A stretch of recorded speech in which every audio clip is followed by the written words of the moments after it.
In Arabic, the name of Muhammad, Muhammad's got many names, but one of the most important names is Mustafa.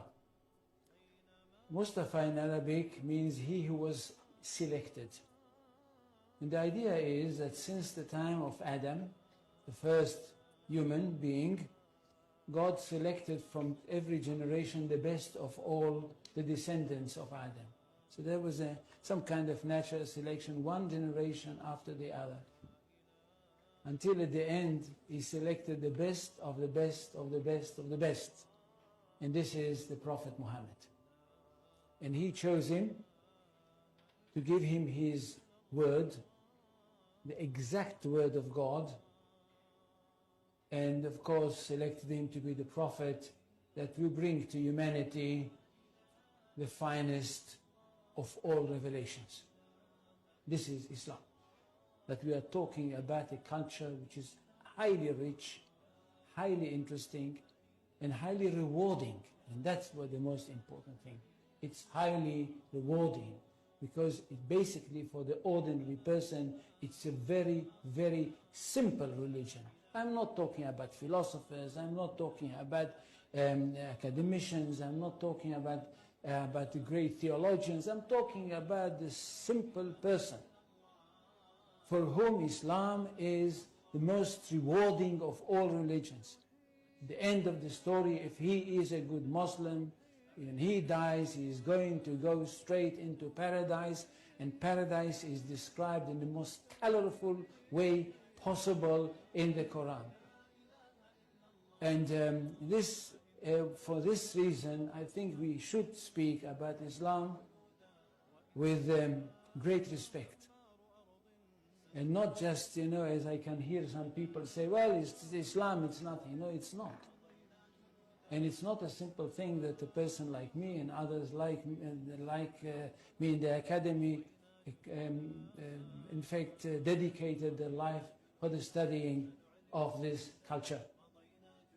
Now, Islam is not a religion in the ordinary, simple way of thinking. Islam is a culture which comprises everything. And most of all, it is a culture based on revelation, and it is a culture which is based on a legal system. It is basically a legal system. It is a legal system which comprises everything. It comprises the life of the individual, it comprises the life of the society, it comprises the state. That's one thing. Secondly, it is a world religion. It's not like Judaism, which is not a world religion. It is connected with the chosen people and it's only for them. And it's not connected with the territory of the world, it's connected with one small country. Islam is a world religion connected with the world, and it wants to establish world order. For Islam, the whole world is one state. And all the people of the world are those people who live in this one state. Now when Muhammad came with this idea, the words came from God to him. And it says, I don't know how many, do any people know Arabic here? They don't. So I will not quote in Arabic. In Surah 61, verses 11-13, we hear that God sent Muhammad with the true religion, with the right message, with the right path, in order that it should overcome all the other religions. Which means that there is only one truth. Jews and Christians, which are called the people of the book, had once their own truth, but they were not a very good custodians, and they falsified their books. That's why Allah had to send another prophet, a modern prophet, that should bring the last word of God and the only word of God. to humanity. This is the Quran. Nothing can be superior to it. And because of that, this religion is regarded to be one that stands on top of everything else. In Arabic, they say, Al-Islam ya'lu wa la yu'la alayhi.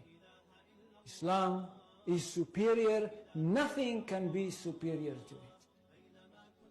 It means we are talking about not only the final word of God, not only about the finest word of God, but the truest of all revelations.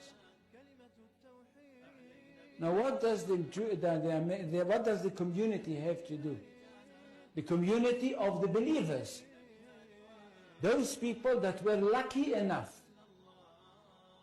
to have their hearts open and to have accepted the call of the Prophet Muhammad. What do they have to do? They have a mission in this world, to bring the word of God to the whole universe, or if you want, to the whole of this planet.